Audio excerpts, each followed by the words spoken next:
Assisted surgery, इसमें robot surgery नहीं कर रहा है, रोबोट सर्जन को असिस्ट कर रहा है।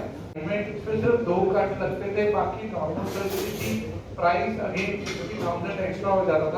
When this gap reduces, तो जब शुरू में किसी को नीज की प्रॉब्लम शुरू होती है तो पहले उनको हम कहते हैं कि एक्सरसाइज से, सप्लीमेंट से और सही वक्त पे डॉक्टर को दिखाने से आप अपनी नीज को बचा सकते हैं।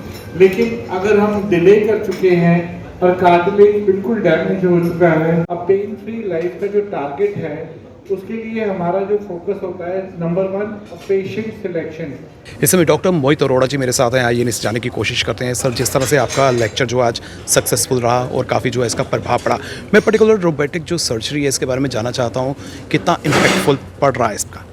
Sir actually robotic surgery is very successful, but issue क्या है कि जैसे शुरू वाले रोबोट्स आए थे, they were not very successful because they were being made by robotic companies.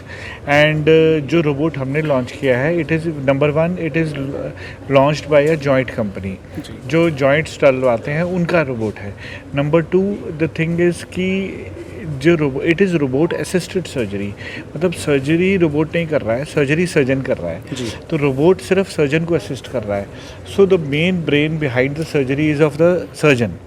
So that is very important. Third, this robot is the latest one, the most high-end robot that is available right now in the market. And this is Veli's robot and it is very costly also. But अब क्या होता है कि जब whenever a new thing comes, robot आ गया तो फिर उसके बाद उसकी कॉपीज़, फर्स्ट कॉपीज़ आनी शुरू हो जाती हैं, तो देन छोटे मोटे जुगाड़ आने शुरू हो जाते हैं and they are not very reliable also. अब उसके अकॉर्डिंगली फिर जो नाम ख़राब होता है चीज़ का कि रोबोटिक सक्सेसफुल नहीं है। खाली रोबोट रखने से या उससे नहीं होता, रोबोट अच्छी क्वालिटी का होना चाहिए एंड रोबोट परफेक्ट होना चाहिए, और जो सर्जन सर्जरी कर रहा है उसको रोबोट चलाना भी आना चाहिए। तो पेशेंट का ये कंसर्न है कि उन्हें कैसे पता लगेगा कि रेलिवेंट जो है हम उसका इस्तेमाल कर रहे हैं।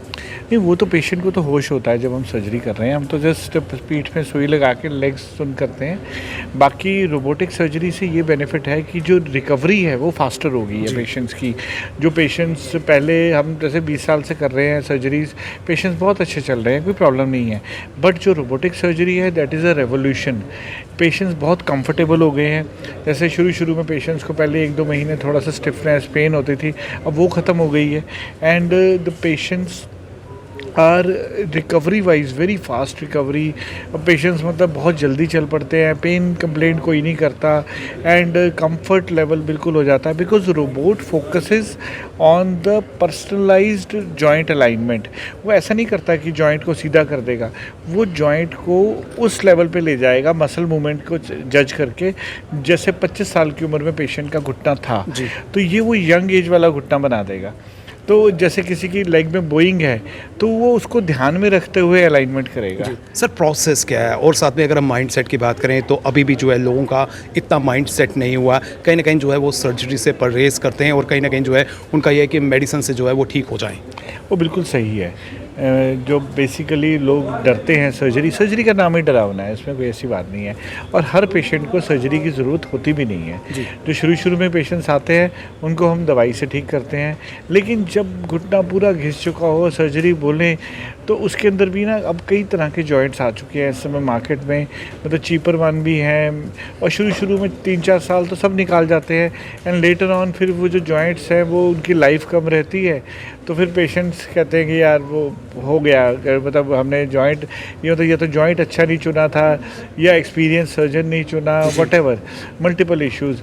It is not a nursing home surgery also, it is a surgery which is done at a multi speciality hospital, क्योंकि ये 60-65 साल की ऊपर की उम्र में है, तो हमें हॉस्पिटल अच्छा चाहिए, जॉइंट अच्छी क्वालिटी का चाहिए, तो रिजल्ट्स बहुत अच्छे होते हैं। सर, लेकिन अगर हम आर्थो की बात करें तो कहीं ना कहीं जो पेन है, घुटनों की पेन है, आजकल हम देख रहे हैं कि युवा वर्गों में भी आ रही है, उनमें भी कई तरह की बीमारियां जो हैं उससे वो ग्रस्त हो रहे हैं। तो कौन सी सही उम्र है, या फिर जिस तरह से इलाज की बात करें किस तरह से जो है सही इलाज है और उन्हें किस तरह से जो है ये ऑप्शन जो है ऑप्ट करना चाहिए? एक तो लाइफस्टाइल सेडेंट्री हो गया है, तो वेट बढ़ रहा है लोगों का, जो डाइट हम खा रहे हैं वो भी मिलावट है एंड ऑल, तो इन सब चीज़ों का डेफिनेटली जॉइंट्स पे असर होता है। एंड ये सब अपनी मतलब डाइट अच्छी रखनी है, जी। ठीक है। ये कोल्ड ड्रिंक्स वगैरह जॉइंट्स के लिए अच्छे नहीं होते, कार्बोनेटेड ड्रिंक्स होते हैं। जी। बाकी और भी कई चीज़ें होती हैं जिसपे कि अपना रेगुलर एक्सरसाइजेज, वेट का कंट्रोल, ये सब चीज़ें जो हैं ये हेल्प करती हैं। और सही वक्त पे डॉक्टर को मिलना ताकि ऑपरेशन की ज़रूरत ना पड़े। हम भी कोशिश यही करते हैं कि ऑपरेशन से बचा लें, बिल्कुल। पर अगर जब ऑप्शन कोई नहीं रहती बिल्कुल। तब हम फिर लास्ट ऑप्शन सर जो पेशेंट्स हैं आपको क्या लगता है कि ज़्यादा कौन सी एज ग्रुप के जो हैं वो टारगेट हो रहे हैं? आजकल तो पहले तो जब हमने प्रैक्टिस शुरू की थी तो 60-65 के पेशेंट्स आते थे नी रिप्लेसमेंट के लिए। अब ड्यू टू दैट अभी जो डाइट है नॉल ऐसे हो गया है, अब तो इवन 45 की एज में पेशेंट्स आते हैं जिनको कि नीज़ के ऑपरेशन की ज़रूरत होती है। अब उस समय हमें लगता है इतनी यंग एज में सर्जरी कैसे कर दो, तो पहले तो हम कोशिश करते हैं कि जितना डिले हो सके। तो the ideal age is 60 to 65 years. Reason being क्योंकि इसके बाद फिर हार्ट थोड़ा वीक होना शुरू हो जाता है, बॉडी वीक होती है।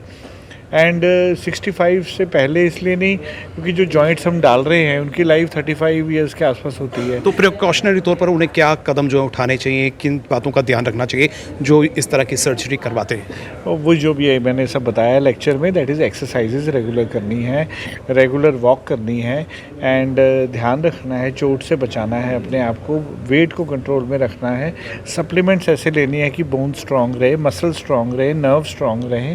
तो और कोमॉर्बिडिटीज़ जैसे शुगर है, डायबिटीज़, ब्लड प्रेशर, इन सब से अपने आप को बचा के रखना है। डॉक्टर साहब मैं आखिर में ये भी जानना चाहता हूँ, स्पोर्ट्स इंजरीज़ की जो है कई तरह की हमें घटनाएं देखने को मिलती हैं, उनके लिए आप क्या सलाह देना चाहते हैं, किस तरह की ट्रीटमेंट उन्हें फॉलो करनी चाहिए? नहीं, स्पोर्ट्स इंजरी तो स्पोर्ट्स खेलते हुए इंजरी होना, उसमें तो सिर्फ बचाव ही कर सकते हैं।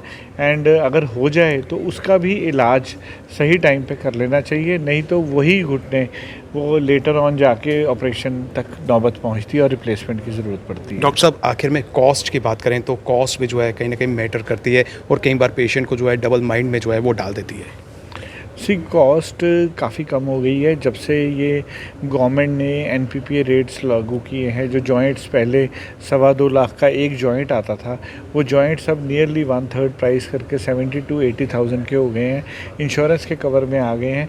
सो प्राइस तो काफ़ी कम हो गया है सर्जरीज़ का for the best quality, and the price is very less though, but yes it is for a person who can not afford. Yes, तो ये एक चीज़ ज़रूर कहूँगा कि सस्ते के चक्कर में घुटना नहीं बदलाना चाहिए। ये बेस्ट क्वालिटी रहता है, तो इसमें सस्ता नहीं देखना है, क्वालिटी बेस्ट होना चाहिए, चाहे ठहर के कराएं पर बेस्ट होना चाहिए। आखिर में क्या एडवाइस जो है हमारे जम्मू वासियों के लिए रहेगी? क्या उन्हें अमृतसर विजिट करना पड़ेगा या नियर बाय भी जो है वो यहाँ पर अवेल कर सकते हैं? नहीं, मैं तो आता ही हूँ, हर महीने जम्मू आता हूँ। जो ऑपरेटेड पेशेंट्स हैं उनको हम यहीं पे देखते हैं, बट मेरी एडवाइस ये रहेगी कि अपने घुटने को टाइम से इलाज करें और बचाएं। जम्मू में भी बहुत अच्छे डॉक्टर्स हैं और हम भी मतलब आते ही हैं सेवा के लिए। So it is all totally मतलब सही वक्त पे डॉक्टर को विज़िट करें ताकि घुटने आप बचा सकें। बहुत बहुत शुक्रिया डॉक्टर साहब, आपने हमें समय दिया। और जिस तरह से नी की बात करें, नी जो है हमारी बॉडी का एक इम्पॉर्टेंट जो है पार्ट माना जाता है। यूँ तो बॉडी का हर पार्ट जो है वो इम्पॉर्टेंट है, लेकिन अगर हमें समय पर सही राय मिले, सही गाइडेंस मिले और सही इलाज मिले तो कहीं ना कहीं जो है हम अपने बॉडी के पार्ट को जो है फिट रख सकते हैं। फिलहाल करण सिंह और मुझे यानी रितेश गुप्ता को दीजिए इजाज़त। नमस्कार।